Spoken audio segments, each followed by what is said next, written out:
This video was made possible thanks to the support of our amazing patrons. We couldn't do this without you. Don't forget that you can support the channel for free and receive 10% off orders over $10 at Flipside Gaming by using the promo code Affinity at the checkout. Or if TCG Player or Magic Madhouse are more your thing, then be sure to place your order through our affiliate links in the description. Once again, at no extra cost to yourselves. Hello there everybody, my name's Martin and you're watching Affinity for Commander. Today we're going to talk about the rules changes that come about of Core Set 2021's release and how they'll affect you as a Magic player. So without further ado, let's dive straight into these changes. Magic is a game of order. You do your thing, then the next player responds, and the player after responds, and so on and so forth. When resolving effects of cards such as Mythos of Snapdax, the active player, that is the player who casts the spell, resolves their part first, followed by each player in turn order. But what about when there is no active player, such as before a game begins? Who gets to resolve their pre-game effects first? Worry not, my friends, because that is where this rule change comes in.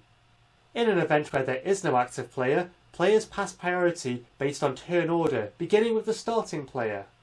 And with that, peace and order will be restored. Beautiful.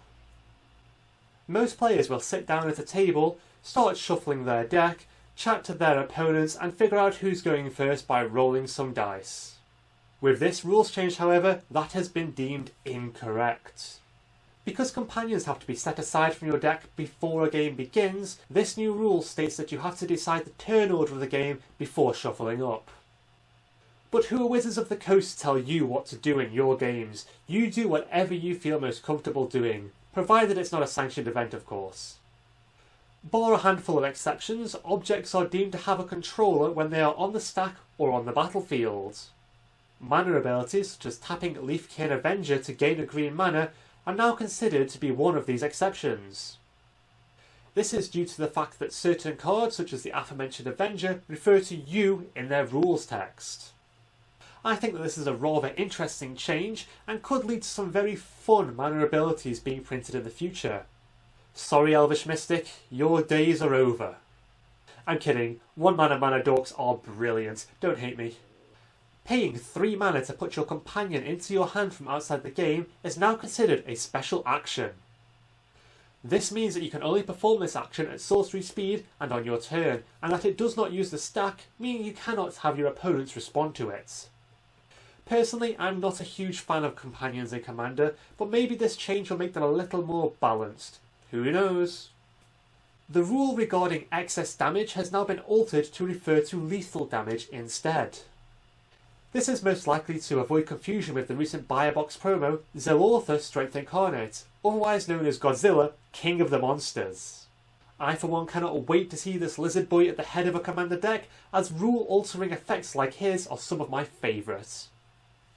Basri has now been added to the list of Planeswalker types. For those of you that don't know, Basri Ket is a white-aligned Planeswalker born on the plane of Armen-Ket. He specialises in sand magic and wields a sword made from an arrow gifted to him by the god of truth Aketra. Receiving this reward after completing the Trial of Solidarity is the instant which causes Planeswalker Spark to ignite in the first place, which explains why he wasn't around for the whole Nicol Bolas destroying the world thing. Understandably shaken by the death of his god, Basri now travels the multiverse, bolstering his allies and working for the forces of good. Not unlike another white planeswalker we recently saw. Dog has been added to the list of creature types, and Hound has been removed. All creatures that were previously Hounds have now been errated to be Dogs, which is super awesome for anyone planning on making a Rin and Seri Commander deck. I'm not 100% certain why this change was needed, as Hound was a perfectly fine creature type, but hey, if they're going to release more doggo support because of this, then I'm all for it. This rule better explains how effects that cause abilities to trigger multiple times actually work. This update is super important as it prevents the new shrine, Sanctum of All, from creating infinitely looped triggers, which it would be pretty bad for anyone playing Magic the Gathering Arena. So not really a rules change as such, just a nice little tidy up. Speaking of abilities triggering multiple times, this rule changes the way in which cards such as Panharmonicon interact with linked abilities. For example, if Elite Arcanist enters the battlefield under your control and you already own a Panharmonicon, he will exile 2 cards instead of 1. The old rulings for this had the creature view both cards at the same time when trying to activate his ability, causing major confusion for players and judges alike. However, the new rulings state that if an action is being taken on one of these cards, you pick a single card, rather than trying to do everything at once. So much easier. How come whenever there's awkward rules like this, it's always Panharmonicon that's involved in some way? Coming up next, we have a card ruling for a specific card, which usually means that they've broken the rules in some weird way. Palace Jailer is an uncommon printed in Conspiracy that's recently seen a reprint in Mystery Boosters. However, under the old rulings, if an opponent is already the Monarch, the Jailer would simply do nothing. This is due to the fact that the card checks to see if an opponent is the Monarch before making you the Monarch, which is counterproductive on so many levels. The new rulings now check any until X occurs effects once the effect would occur, rather than when the card is being cast. So all of you Queen War Chaser players can rest easy in the knowledge that this one card now works the way it intended. A rules update on replacement effects and copied values? Oh boy! Put simply, replacement effects that define values for cards such as Primal Clay now exist on layer 1A along with all other copied values. Don't worry if this sounds really confusing to you, because you're not alone. Be sure to ask your local judge about it next time you see them. I'm sure they'll be delighted to explain it to you. A nice easy one here. This ruling referring to timestamps was missing the word time from its ruling. Bit awkward really. This grammatical error has now been fixed, preventing any confusion about timey-wimey, wibbly-wobbly stuff. Mill has now been added as an evergreen keyword. Why this hasn't happened sooner I have no idea, but Wizards have finally shortened the phrase "put the top X cards of your library into your graveyard" to one easy to remember word. In related news, rulings for abilities such as Dredge have now been altered to include the mill keyword. This would be super exciting if it wasn't for the fact that no new cards with the keyword Dredge have been printed since 2005. Fingers crossed for all you modern self-mill players though. The incredibly long list of state-based actions has now been split into 2 parts. 704.5 is now contained for generic actions, and 704.6 is now for all the variant-specific actions. This has made it way easier to find a commander-specific gameplay ruling for that one player who decides to make a paradox at the table. You know who you are. Speaking of specific commander rulings, here's a big one. If a player's commander would be destroyed or exiled, under the previous rules they could use the replacement effect to pop them in the command zone instead. However, under the new rulings, that card goes to the graveyard or exile before being moved to the command zone. This is super relevant for creatures such as Alendra of the Dusk Rose and Child of Alara, who really want to die but don't want to be hanging around in the graveyard. It also means that if Rune of the Hidden Realm exiles your commander and you choose to let it stay in exile rather than putting it back in the command zone, they can simply stifle the return trigger and your commander is stuck in exile forever. Now that is disgusting. If you control a face-down morphed card and it leaves the battlefield or you lose the game, you are obliged to reveal what that card was to prove that you haven't been cheating. This rule is rather similar, but incorporates the shenanigans brought along by Ikoria's mutate mechanic. Put simply, if a component of a mutated creature is face down and that creature leaves the game or you lose the game, you also have to reveal what that card was, just to prove that you've been playing fairly.